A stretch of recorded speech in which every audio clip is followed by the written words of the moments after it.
Hi Frauders, this is Alex Baker, Chief Information Officer with Tau Kappa Epsilon International Fraternity. I'm here today to talk about the AMF worksheet, the annual membership fee worksheet, also known as the roster.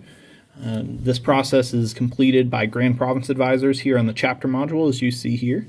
I've already logged in, and so if you don't have an account, please try to claim an account, and if you have any problems doing that, on module.tka.org, there's a claim your account link. If you have any problems, though, email us back at support@tka.org, and we'll be able to get you taken care of and help you get an account set up. So I'm here in the chapter module on the forms section here. You can see we have 3 forms that need to be completed for Omega Omega, which is our test chapter that we used here at the Office of the Grand Chapter to test out some items and new features here. So these AMF forms 1, 2, and 3 are sequential, so it's very important that you do complete them in order. So we will start with AMF worksheet number 1 here. All right, now that the page has loaded, we've got a couple of options here. The very first you're presented with is payment options. You have an option to choose all single, all split, or a combination. All single or all split will it will preset all of those for every member that you go through on Form 2. This is a huge time saver by putting that information in first. So I would recommend, even if you don't know the answer and the student you're speaking with isn't sure right away, I would go ahead and choose either all single or all split. And then just go ahead and change them on a case-by-case basis as you get through it. As you can imagine, a chapter of 50 or 100 men, this really adds up the amount of time to complete each section. So we'll go ahead and click all single. Number of members with lifetime fee paid and the number who've paid the lifetime AMF. In this chapter, it is 0. If there are any, that number will increase, and it'll show you a list of names.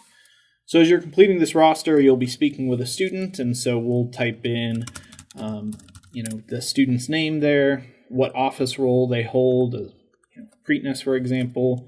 We know that this is an average TEAC chapter size, so we're going to say that their roster is 45. And the last option here is the chapter assessment fee. And you've got a couple of options, either $390 a semester or $500 a year. The system will automatically bill based on what your selection is here. Chapter assessment fee, you can save a lot of money by paying upfront in a $500 amount instead of the two payments of $390. So talk to the students about that. We'll go ahead and in this and choose the $500 for the year. Then you have 2 buttons displayed here, save this form and complete later, which will give you the ability to actually save it but not complete it. And save this form and submit will then take all the information you've collected here and process it through the next form. So we'll go ahead and click Save this form and submit. The form was completed, so now we're going to hop to back to Form 2 by clicking on the Forms icon. And now you see Form 1 disappeared, and now we're on Form 2. Now this form is the membership form. So this lists some information here about the black book on top, and then lists each member from that specific chapter. So this will give you some membership status options from the year in school, whether they've graduated, they left school, whether they're study abroad, active military, or transfer. If you select transfer, please indicate where they are transferring to. So in this case, I'm going to say University of Tau Kappa Epsilon. As we talked about, Form 1 populates a field on Form 2 here, and that's the payment type. So because we chose all single, it pre-populated all single for everybody. Has this member paid their lifetime fee? This is not an editable field. If they have paid it, it will display the text paid, and payment type, they will not get billed.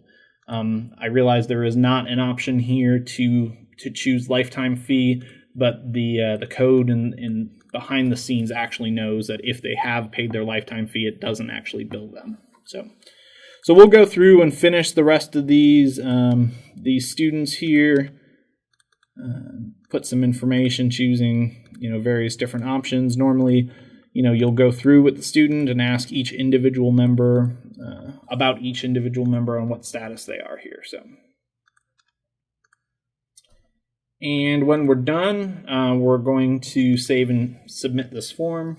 And then this is going to take us back to a confirmation screen. We're going to go back to the forms page here in a second, and then work on form 3. So this has been completed. Hop back to forms, form 3. So now here it pulls information from the other 2 forms. We entered on form 1 that there were 45 people. On form 2, we only submitted that there are 5 people. Of course, this is a test, so normally those numbers should be pretty accurate. But occasionally they're off a very slight amount. And so usually that's because there are some people who've come back because they either left school for a semester or a year, etc. And so there are some options on this form to go through that. It also gives you the option to review what you submitted. So we had 1 senior, 1 mid-year graduate, 1 junior, etc., through all of the statuses.